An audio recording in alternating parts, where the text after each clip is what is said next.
let's talk about what is death. What does it mean to die? That's the termination of your relationship with your particular physical body that you have at this present time. When you are retracted from this reality, okay, you go back up toward the origin of reality. You can be provided with a substitute body, another kind of terminal body that allows you to keep on existing. With the same memories? This is what religions... excuse me? With a modicum of your memories before, or a complete eraser? You can have... These memories can be retrieved. Nothing goes out of existence in the conspansive manifold. Your memories can always be pulled back out, if that's... But there's no reason to do that, usually. Okay? Why cling to memories of a world in which you are no longer instantiated? So there are certain automatic psychological things that happen on death, at the moment of death. And also you mentioned what happens after death. That's not quite appropriate, of course, because that's a temporal preposition. And when you're extracted from the terminal domain, you're no longer time-like. Now you're basically meditative. Seeing. Everything changes. We're all united in God. But God is good, and he must exclude evil in order to preserve the integrity of his identity. This is what he does. So if you deny God and you cut you're cutting your line of communication with God because you hate him so badly, then God can no longer see you, no longer wants to see you, and can no longer accept you into himself because he's totally consistent. God is totally, completely self-consistent and will not tolerate his denial. It's just not something that God can afford to tolerate, because something that is perfect cannot absorb or assimilate imperfection into himself. He can tolerate it for a while, but then after a while, he's got to exclude it. All right, so this is what hell is. Basically, your own highest level of identity is telling you you can no longer exist because you're no longer in touch with me. You've cut your own identity in half. You've severed it. It's called the soul, the human soul. That's what these levels of stratified identity are. They're your soul, and once you interdict that, once you sever it, okay, you're cut off from God. That way, your own highest level of identity cannot communicate with you anymore. It can't see you. So when you die and you beg on the deathbed, please take me back in, God can't hear you anymore. It's a terrible thing, and I don't wish it on anybody. But if people understand this, and they understand this stratified identity, and they understand what God is, namely their own highest level of identity, they won't punish themselves with unbinding and destruction. Now, because that's a very unpleasant experience, everybody wants to cling to their identity in the end. It's hellish. People create their own hell by rejecting their own highest level of identity.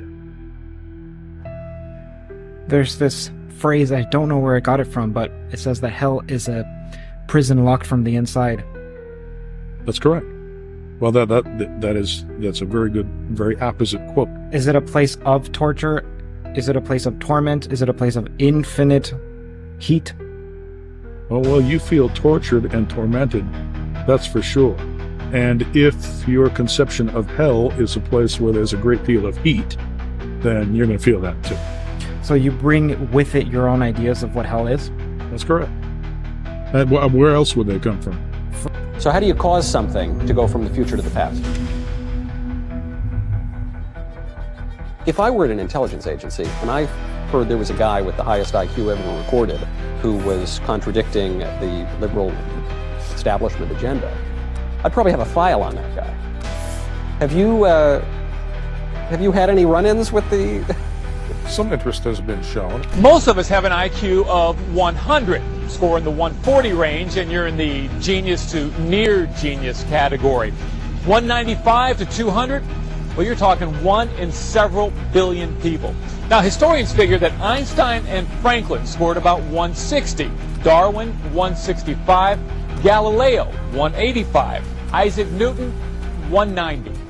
That means Langan could possibly be the smartest person in the world. So for those of us who have an IQ that's a little bit lower than yours, I'm I'll admit it, with no false modesty and no undue confidence, the first question we have to establish: does God exist? Yes. The reality has an identity. Okay? The identity is that as which something exists. Okay? Matter of fact, when you say the word reality, you're naming an identity. You're identifying something. This. I'm smiling because your answer on this is so beautiful. It just reminds me of Moses at the burning bush. And Moses at the burning bush says, "Who shall I tell the people that you are?" Talking to God. And God says, "Tell them I am that I am." That's right. I am identity itself. I'm being himself. That's exactly right. That's what the CTMU says. It just comes up with a mathematical structure that you need to build a reality out of that. See? So you come up with that identity, and then you search it for its properties. See, once you've built the preliminary framework, then you start deducing the properties of this identity, and you find out that those properties match those of God as described in most of the world's major religions. Reality isn't just geometric, which is what Einstein thought it was, nor is it just linguistic. It's a blend of the two, right? Russell saw it as being linguistic. Einstein saw it as being geometric. Okay, so I decided that reality must be logico-geometric, putting the two of them together. And of course, then I realized, well, I've got to put together a theory, construct a theory, in which reality is actually logico-geometric. And so that's where the CTMU came from. And the CTMU is the cognitive theoretic model of the universe. Cognitive theoretic model of the universe. This is your theory of everything. My theory of everything, and it's all in the name. If you take a good close look at that, you've got cognitive theory, and of course you know a theory is a kind of language, theoretic language, okay? And then you've got cognitive theoretic model, you've got a model, and then you've got universe. You've got a language, you've got a universe, and then the model is the mapping between them. CTMU says those are all the same thing. All of those terms, all of those properties are distributed everywhere over reality. Reality can have only one structure, and once you realize that and you implement it, But this is so important that you're not just talking about this siloed aspect of thought, or this, philosophy over here, language over here, math over here, physics over here, but you're presenting something that is universal. Correct. Absolute and universal. To get the absolute invariants, the absolute truths of reality. Things that are true everywhere you go, no matter at what time you exist or in what place you exist. It's the same. So we're not just defining God out of existence. Sometimes you'll hear people say God exists, but they'll give God such a weak and shallow definition that the God that they're describing has no relation to the God that we conceive of. You're saying no. This God is God. God Himself is conscious and therefore personal? Yes. You can establish a personal relationship with God. We're images of God. You know what an image is? It's basically the product of a mapping. God maps Himself into each human being. Right? That's a very personal thing God is doing for us. Right? And I don't understand how anybody can say that it's any different. We reflect the structure of the universe. Each one of us, we're carried by it. Everything we do, we exist in a medium. What does that mean? Right? Where did it come from? What holds it together? What is the unifying coherence, the source of coherence of that medium? Now, is your claim a pantheistic claim that God is the universe, or the universe is God, and that's that? Or no? Or is God outside of the universe and created? God is greater than, well, what is the universe?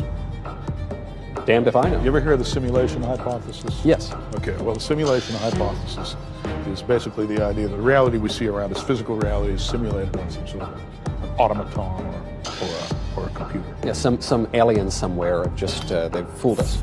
The idea is that you've got some kind of an automaton, you've got a simulation. And God, it's more panentheistic. You know what panentheism is? I do. I think I do. But that means that we are in God. Let me know how I've gone wrong. We are in God, and God is in us. And it is not merely that God and the creation are one and the same, but they are quite related. Is that something approaching panentheism? A little bit, yes. Okay. There's the idea is that you've got the physical universe that you see around you, but God is not confined to the physical universe. Okay. See, there's an ordinary pantheist assumes that God is somehow confined to the universe. That there is just what we see around us, and God is in every piece of it. God is distributed over it. Yeah. But it's a little bit more complex than that, because this part of the universe that we see around us cannot exist just by itself. Yeah. Okay? There are certain things that it entails. And when you go into those entailments, that's how you get to God. That's how you get to the identity of reality. Okay? And now to get back to the reality of self-simulation, or at least that's what I call it, self-simulation. But to get back to the simulation hypothesis, that we're living in the display of that simulation. In addition to the display, there is also a processing aspect. Okay? And God captures both of those things. It captures both the display and the processing. What do you mean? I hate